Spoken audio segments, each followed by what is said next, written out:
바다 하나만 건너면 닿을 수 있어 서로를 지척에 두고 있으면서도 단 한 번도 친해지지 않은 두 국가가 있습니다. 일본과 러시아인데요. 어마어마한 땅덩이를 가진 러시아는 서쪽으로는 유럽을, 동쪽으로는 알래스카와 일본을 가까이 두고 있습니다. 그런데 이렇게 지리적으로 가까운 두 국가가 친밀감을 표시하며 가까워질 수 없는 이유가 있습니다. 역시나 영토 분쟁 때문입니다. 그런데 러시아가 세계 패권의 판도를 바꿀 신무기를 공개하면서 대뜸 얌전히 앉아있던 일본의 뒤통수를 강하게 때려 일본의 자존심에 상처를 입었는데요.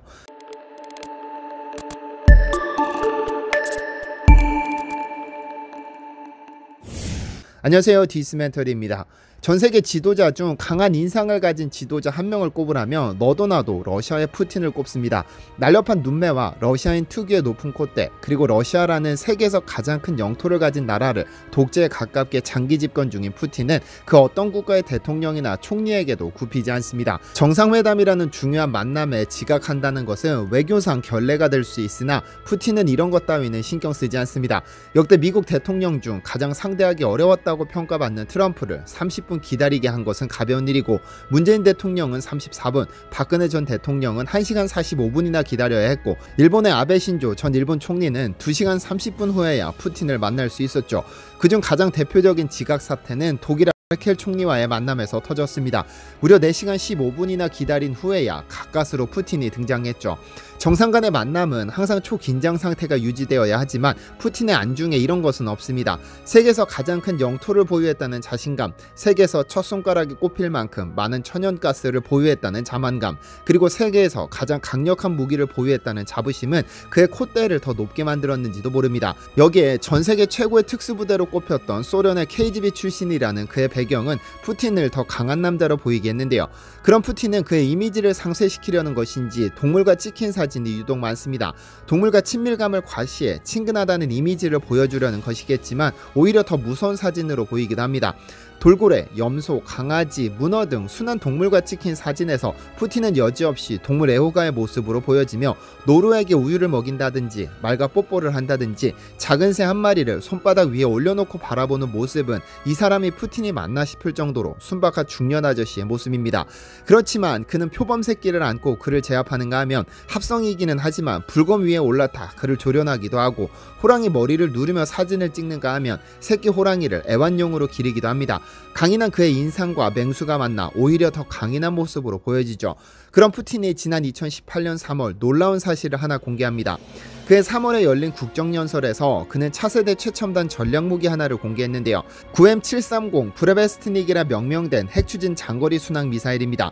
북대서양 조약기구 나토는 이를 SSC-X9 스카이폴이라고 부릅니다. 2시간가량 진행된 연설에서 그는 총 6개의 무기를 공개했는데 그중 가장 큰 관심을 끈 무기가 바로 핵추진 순항 미사일입니다. 푸틴은 이 세상에 존재하지 않던 신형 무기가 탄생했다면서 이미 2017년 12월에 남부지역에 배치시켰으며 이 덕분에 나토의 미사일 방어 체계가 무용지물이 됐다고 강조했습니다. 군사 전문가들은 그동안 의구심을 가졌던 핵추진 순항 미사일이 성공했다며 이는 엄청난 충격이다며 놀라움을 표시했습니다. 핵추진 순항 미사일이란 미사일 내에 설치된 소형 원자로 핵추진 램제트 엔진을 통해 얻는 동력으로 무제한 비행이 가능합니다.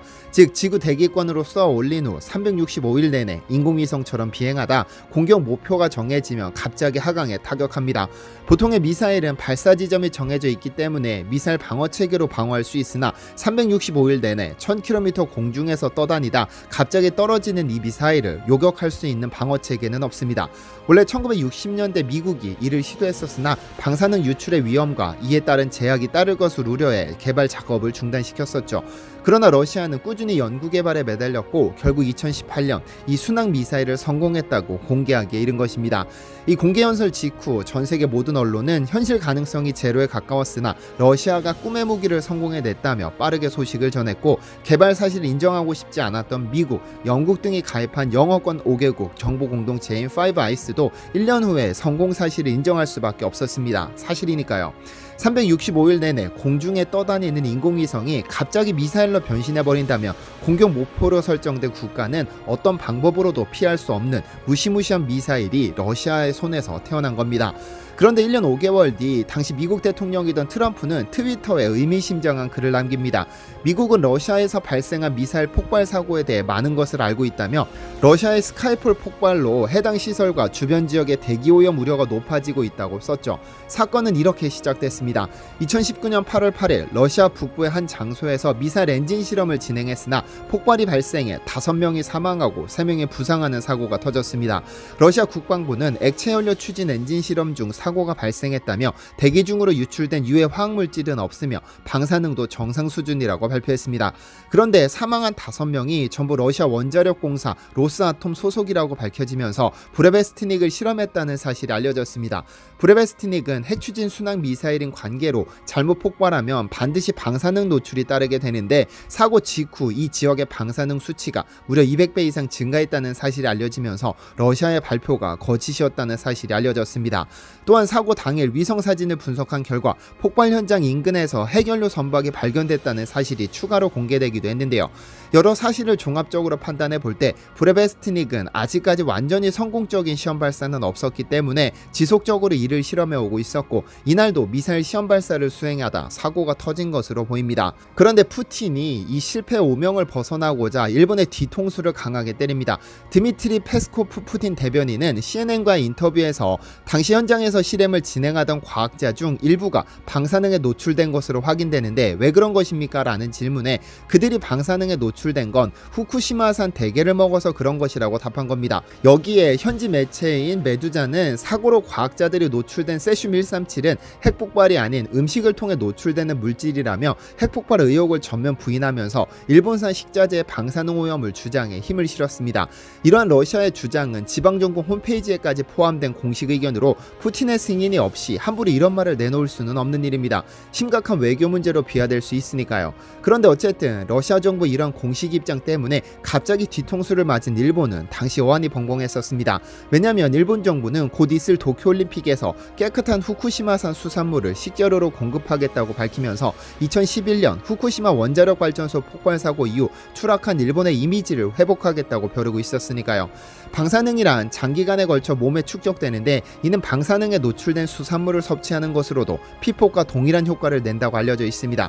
이런 위험성을 모르는 것이 아닌데 일본 정부는 후쿠시마산 수산물을 식재료로 공급하겠다고 공언했고 러시아는 사망한 과학자들이 후쿠시마 대게를 먹어서 그런 것이라고 발표해버렸으니 일본은 가만히 앉아서 뒤통수를 맞은 꼴이 된 겁니다. 그런데 러시아 측에서 이런 답변이 나왔다는 것은 러시아와 일본의 껄끄러운 관계를 여지없이 드러냅니다.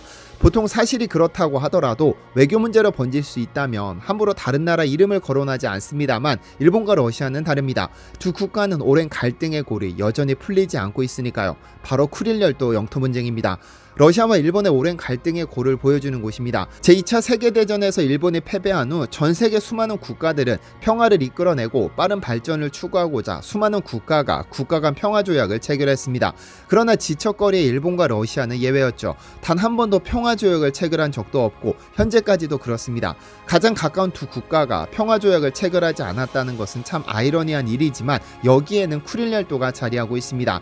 지난 2019년 푸틴 러시아 대통령은 언론과의 인터뷰에서 적어도 쿠릴열도의 문제에 있어서만큼은 일본과 합의할 일은 없을 것이라고 말해 절대로 일본과 타협하는 일은 없다고 못 박았습니다.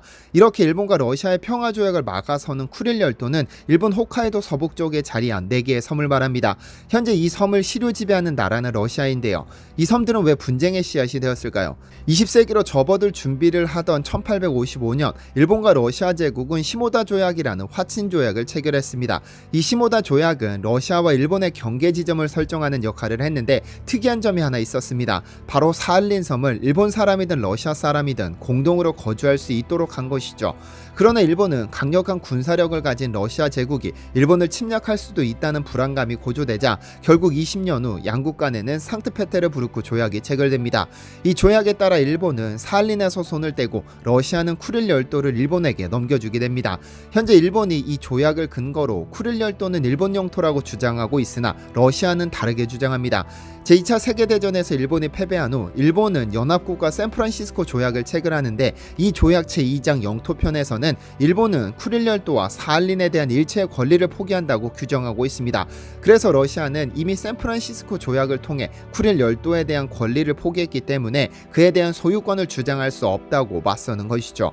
러시아도 일본도 자신들에게 유리한 해석을 하고 있어 해결되지 않는 것입니다. 그러나 러시아는 일본이라는 강력한 경제력을 가진 국가와 멀어지는 것을 우려해 몇 차례에 걸친 우호 제스처를 취했습니다. 1956년에는 소련이 일본과의 관계 개선을 위해 쿠릴 열도 4개 중 2개를 양도하겠다고 제의했었습니다. 하지만 일본이 소련과 냉전 시대를 이끌던 가장 큰 적, 미국과 안보조약을 체결하자 이 제의를 거둬들였습니다. 이후 일본은 미국을 등에 업고 심각한 우경화가 진행됐는데 러시아에게 재차에 걸쳐 2개 섬이 아니라 4개 섬을 돌려달라고 주장하면서 두 국가가 첨예하게 맞서고 있는 상황인데요. 이 쿠릴 열도를 두고 푸틴은 절대로 돌려줄 계획도 없고 돌려주는 상황이란 오직 러시아와 일본의 전쟁에서 일본이 승리하는 시나리오 외에는 없습니다. 다만 일본은 전쟁을 할 수 없는 국가이기 때문에 먼저 러시아를 침략할 일도 없고 자칫 러시아를 건드렸다가는 일본 열도가 바다 밑으로 영원히 가라앉을지도 모르는 상황에서 섣불리 도발하는 일도 없을 것으로 보입니다. 일본과 러시아의 관계는 평화조약이 없는 상태로 그대로 이어지게 될까요? 시청해주셔서 감사합니다.